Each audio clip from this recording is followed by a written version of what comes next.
Hello student, हे आपलं इरिगेशनचं तिसरं लेक्चर. ओके, आपलं जे पहिले जे 2 लेक्चर झाले त्यामध्ये आपण काय पाहिलं होतं, जे ॲव्हरेज रेनफॉल कॅल्क्युलेट करायचा कसा, त्याचे मेथड्स पाहिजे आणि ते त्यावरचे प्रॉब्लेम पाहिजे. ओके, देन ह्या लेक्चरमध्ये आपण काय करणार, द क्रॉप वॉटर रिक्वायरमेंट. ठीक आहे, हा जो चॅप्टर आहे आम्हाला तो relation between delta, duty and base period. ठीक आहे, हा जो पॉईंट येतो त्याच्यामध्ये पाहणार आहोत. ओके, तर बघा, relation between delta, duty and base period हे पाहण्याच्या अगोदर आपल्याला माहिती पाहिजे डेल्टा कशाला म्हणायचं, ड्युटी कशाला म्हणायचं, किंवा बेस पिरियड कशाला म्हणायचं, क्रॉप पिरियड कशाला म्हणायचं. ओके, तर सगळ्यात सर्वप्रथम पाहूया क्रॉप पिरियड कशाला म्हणायचं, किंवा बेस पिरियड म्हणजे काय, ड्युटी काय, डेल्टा काय. ओके, आणि कशामध्ये एक्सप्रेस केलं होतं. ओके, तर बघा, मग असं कन्सिडर करू. फॉर एक्झाम्पल, आपण वीटचं क्रॉप सोविंग केलं. ओके, आपण वीटचं क्रॉप सोविंग केलं. सपोज आपण ह्या टाइमला आपण वीटचं क्रॉप सोविंग केलं. आफ्टर काही कालावधीनंतर आपल्याला हार्वेस्ट केलं. ओके,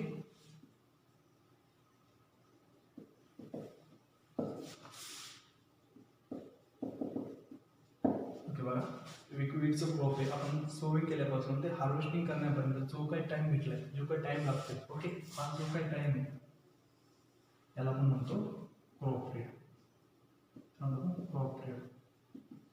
ओके, देन नेक्स्ट बघा, आता आपण जेव्हा सोविंग केलं त्यानंतर सोविंग केल्यानंतर आपल्या सॉइलमध्ये काही मॉइश्चर प्रेझेंट असेल. ओके, पण काही काळानंतर जे ट्रान्सपिरेशन लॉस किंवा इव्हॅपोरेशन लॉस झाल्यानंतर आपल्या सॉइलमध्ये मॉइश्चर जाईल. ठीक आहे, त्यानंतर आपल्याला वॉटरची गरज पडेल. ओके, तर आपण त्यानंतर आपण जी वॉटरिंग करतो आपण फर्स्ट वॉटरिंग. ओके, आणि बिफोर द हार्वेस्टिंग करण्याच्या अगोदर आपण जी वॉटरिंग करतो त्याला म्हणतो आपण लास्ट वॉटरिंग. ओके, आणि फर्स्ट वॉटरिंग आणि लास्ट वॉटरिंग ह्या दोघांमधला जो पिरियड असतो, ठीक आहे, फर्स्ट वॉटरिंग आणि लास्ट वॉटरिंग या दोघांमधला जो पिरियड असतो त्याला आपण काय म्हणतो, त्याला आपण म्हणतो बेस पिरियड. आपण म्हणतो बेस पिरियड. ओके, बघा, सोविंग पासून हार्वेस्टिंग पर्यंतचा जो टाइम आहे त्याला म्हणतो क्रॉप पिरियड, आणि first watering to last watering ह्यामधला जो टाइम आहे किंवा ह्यामधला जो पिरियड त्याला आपण म्हणतो बेस पिरियड. जनरली हा बेस पिरियड जो असतो हा डिनोट केला जातो बी. ओके, आणि हा एक्सप्रेस केला जातो डेज मध्ये. कशामध्ये? डेज मध्ये. ओके, तर बघा, बेस पिरियड हा डिनोट केला जातो बी नी, आणि कशामध्ये एक्सप्रेस केला जातो? डेज मध्ये. ओके, देन क्रॉप पिरियड समजलं. क्रॉप पिरियड कशाला म्हणायचं, बेस पिरियड कशाला म्हणायचं. बेस पिरियड म्हणजे क्रॉप पिरियड म्हणजे काय बघा, it is the period from the sowing to the harvesting. Okay, harvesting आणि सोविंग या दोघांमधला जो टाइम आहे त्याला आपण म्हणतो क्रॉप पिरियड असं म्हणतो. Similarly first watering to last watering हा जो टाइम पिरियड त्याला आपण म्हणतो बेस पिरियड असं म्हणतो. ओके, आणि हा जो बी असतो हा बेस पिरियड असतो, बी ने डिवाइड केला होतो आणि हा डेज मध्ये घेतला होतो. ओके, देन मध्ये नेक्स्ट पॉईंट असा येतो की ड्युटी म्हणजे काय. ओके,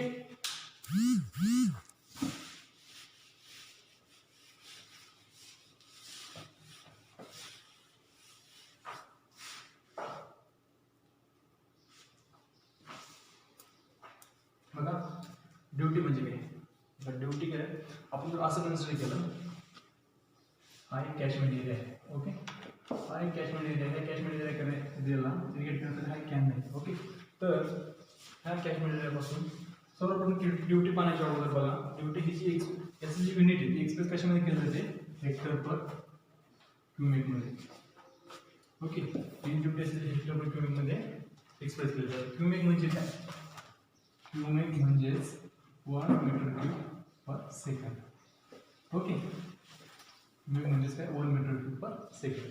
तर बघा, आपण असं कन्सिडर केलं की हा आपला कॅचमेंट एरिया आहे, हा आपला कॅचमेंट एरिया. ओके, हा आपला कॅनल आहे.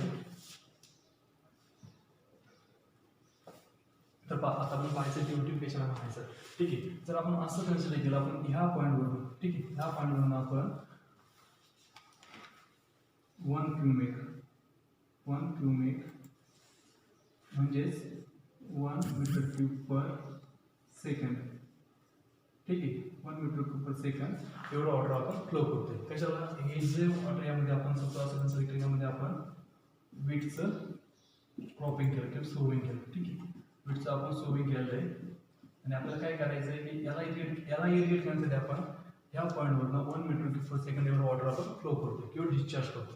ओके, देन आणि कितीपर्यंत करणार आपण ते वॉटर, किती दिवस करणार आपण, की सपोज राईस, हा सपोज हा वीट आहे, वेटचा जो काही बेस पिरियड असेल त्याचा टाइम काय जो काही बेस पिरियड असेल तोपर्यंत आपण 1 क्यूबिक पर सेकंड एवढं वॉटर आपण डिस्चार्ज करणार. ओके, समजतंय? तर बघा, सपोज आपण असं कन्सिडर केलं की हा जो वेटचा जो बेस पिरियड सपोज 123 डेज आपण असं कन्सिडर केलं, तर आपण 123 डेज 1 मीटर क्यूब पर सेकंड एवढा आपण डिस्चार्ज कंटिन्युअसली फ्लो आउट करणार. ओके, देन ह्या डिस्चार्जमध्ये जेवढा काही एरिया इरिगेट होईल त्याला आपण म्हणतो ड्युटी असं म्हणतो. ओके, सपोज आपण इथून 1 क्यूबिक डिस्चार्ज केल्यानंतर किती दिवस बेस पिरियड पर्यंत. ओके, सपोज एवढा जर एरिया इरिगेट झाला, ओके, हा जो काही एरिया इरिगेट झालाय हेक्टरमध्ये, ओके, त्याला आपण ड्युटी असं म्हणतो. ओके, समजते ड्युटी म्हणजे कशाला म्हणायचं? समजलं ड्युटी कशाला म्हणायचं? की जेवढा एरिया इरिगेट होते त्याला आपण काय म्हणतो? ड्युटी असं म्हणतो. ओके, ही ड्युटी प्रत्येक पॉईंटवर चेंज होते. ह्या पॉईंटला ड्युटी काहीतरी वेगळी राहील, ह्या पॉईंटला काहीतरी ड्युटी वेगळी राहील, ह्या पॉईंटला काहीतरी ड्युटी वेगळी राहील. Okay, it varies with position. Okay, आणि सपोज आपण जर वेट घेतलंय, ठीक आहे, वेटसाठी आपल्याला काहीतरी सपोज ड्युटी भेटली. जर वेटच्या वेळेस आपण राईस घेतला किंवा ज्वार घेतला, आपण वेगवेगळे जर क्रॉप घेतले, देन आपली ड्युटी पण व्हॅरी होणार. ठीक आहे, आपल्याला एवढा एरिया भेटलाय, देन नेक्स्ट आपण एवढा भेटू शकतो किंवा एवढा पण भेटू शकतो. It's varies with crops. Okay, duty varies with crops. Okay, तर पहा, ओके, तर पहा, जर आपण जर समजा ड्युटी जर डेफिनेशन पहा, जर आपण ड्युटीची जर टेक्निकल डेफिनेशन लिहायची म्हणजे कशी लिहितील आपल्याला? It is the total area which can be irrigated when 1 cubic water is supply throughout the base period. Okay, ही झाली आपली ड्युटीची टेक्निकल डेफिनेशन. ओके, तर पहा, ड्युटी जी असते ना, ड्युटी कशामध्ये एक्सप्रेस केली जाते? हेक्टर पर क्यूबिक. ओके, हेक्टर पर क्यूबिक मध्ये ड्युटी एक्सप्रेस केली जाते. क्यूबिक म्हणजेच काय? क्यूबिक म्हणजे काय असतं?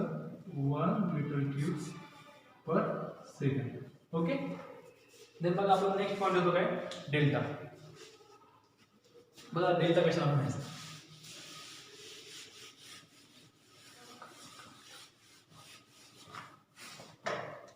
फॉर एक्झाम्पल, आपण जर असं कन्सिडर केलं की आपण सोविंग केली या ठिकाणी, आपण राईटची सोविंग केली, आपण सपोज आपण वीटची सोविंग केली, देन आफ्टर काय म्हणजे हार्वेस्टिंग केली.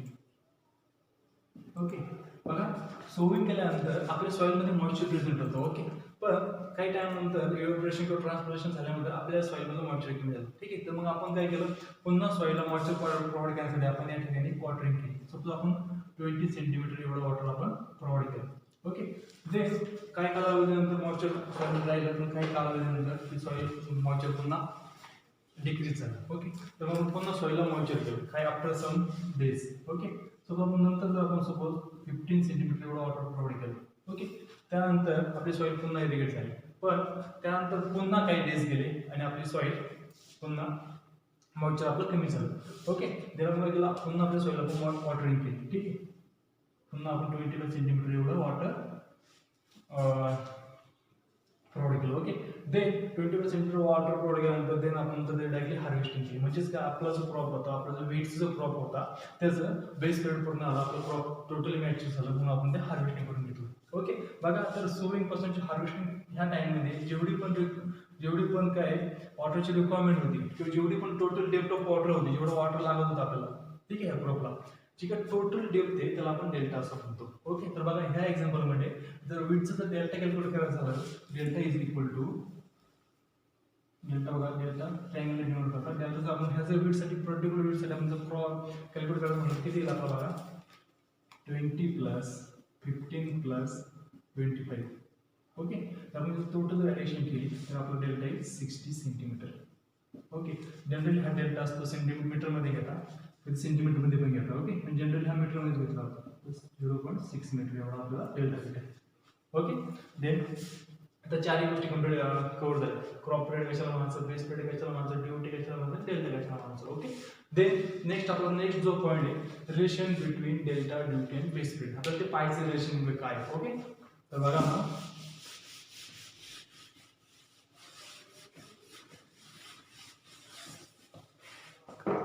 आपण जर असं कन्सिडर केलं, हा आपला कॅचमेंट एरिया आहे. ओके, बघा या कॅचमेंट एरियाला इरिगेट करण्यासाठी कॅनल. ओके, आपण ह्या पॉईंटवरून 1 क्यूबिक म्हणजेच किती 1 मीटर क्यूब पर सेकंड एवढं वॉटर आपण फ्लो करतो. हे आपण कन्सिडर केलं या ठिकाणी आपण वेटची सोविंग केली. आपण कशी सोविंग केली? वेटची. ओके, आपण वेटची सोविंग केली. वेटची सोविंग केली त्याला इरिगेट करण्यासाठी आपण या ठिकाणी 1 मीटर क्यूब पर सेकंड एवढं वॉटर आपण प्रोव्हाइड करतो. किती दिवस प्रोव्हाइड करतो आपण? Base period. ओके, जो काय क्रॉप आहे तर जोपर्यंत बेस पिरियड आहे तोपर्यंत आपण तेवढं वॉटर आपण सप्लाय करतो. ओके, आणि काहीतरी इरिगेट केला. ओके, तर पहा मग या ठिकाणी आपल्याला भेटतंय काय? हा झाला आपला डिस्चार्ज क्यू आणि हा झाला आपला टाइम. ओके, देन नेक्स्ट आपण जर असं कन्सिडर केलं की ह्या कंडिशनमध्ये जेवढं इव्हॅपोरेशन लॉस आणि ट्रान्सपिरेशन लॉस काहीच झालं नाही.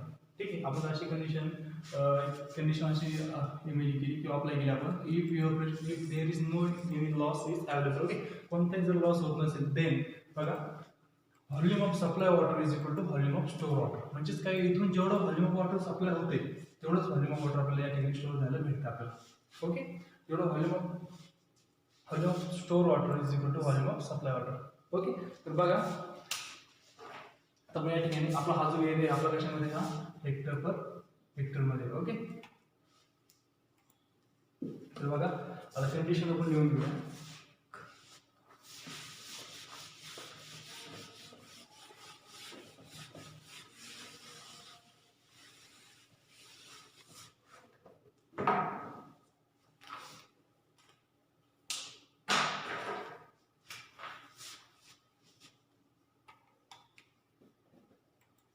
Volume of supply water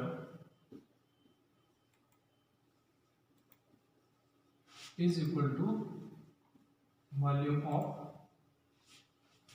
store water. Okay, म्हणजेच काय आपण जेवढं व्हॉल्यूम ऑफ सप्लाय वॉटर करतो तेवढं आपल्याकडे स्टोअर व्हॉल्यूम ऑफ वॉटर भेटतो. ओके, तर बघा आपलं व्हॉल्यूम ऑफ सप्लाय वॉटर किती बघा या ठिकाणी व्हॉल्यूम का असतो? बघा व्हॉल्यूम इज इक्वल टू का असतो? Discharge into time. ओके, पण आपल्याला व्हॉल्यूम ऑफ सप्लाय वॉटर पाहायचं आपल्याला. बघा आपल्याकडे डिस्चार्ज किती आहे? 1 मीटर क्यूब पर सेकंड.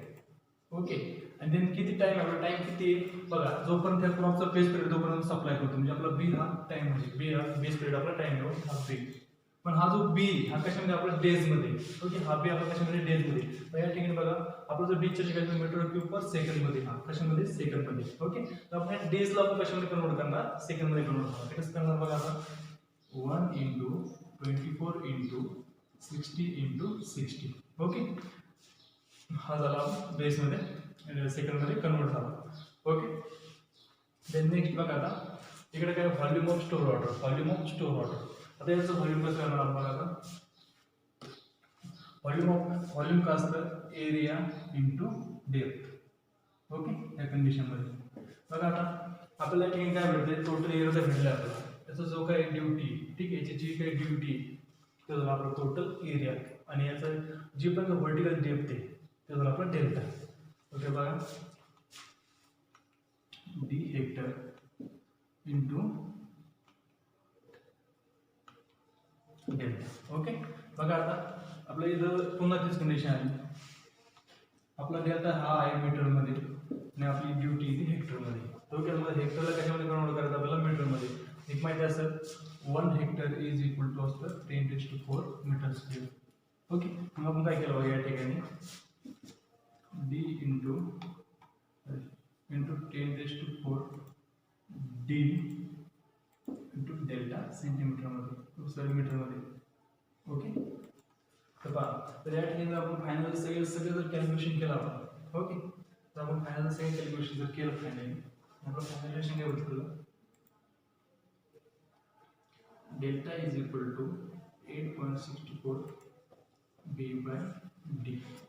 ओके, हे आपल्याला फायनलेशन करतो. आपण सॉल्व जर केला आपण फायनल आपण जर सॉल्व केलं तर आपल्याला हे रिलेशन भेटतं. ओके, तर मग इथून पुढच्या प्रॉब्लेम मध्ये आपण जेव्हा आपण प्रॉब्लेम सॉल्व्ह करू तेव्हा आपण हाच रिलेशन वापरणार. पण यामध्ये एक गोष्ट अशी लक्षात ठेवायची, आपला जो डेल्टा असतो, ओके, हा फॉर्म्युला यूज करताना आपला जो डेल्टा असतो तो मीटरमध्ये पाहिजे, आपला बेस पिरियड हा डेजमध्ये पाहिजे, आणि ड्युटी आपली ही हेक्टर पर क्युबिकमध्येच पाहिजे. ओके, तरच आपण हा फॉर्म्युला यूज करू शकतो. ओके, तर अशा पद्धतीने आपला रिलेशन होतं, relation between delta duty and base period. Okay, then या वर्षीचे प्रॉब्लेम आपण नेक्स्ट लेक्चरमध्ये पाहूया. Okay, so thank you.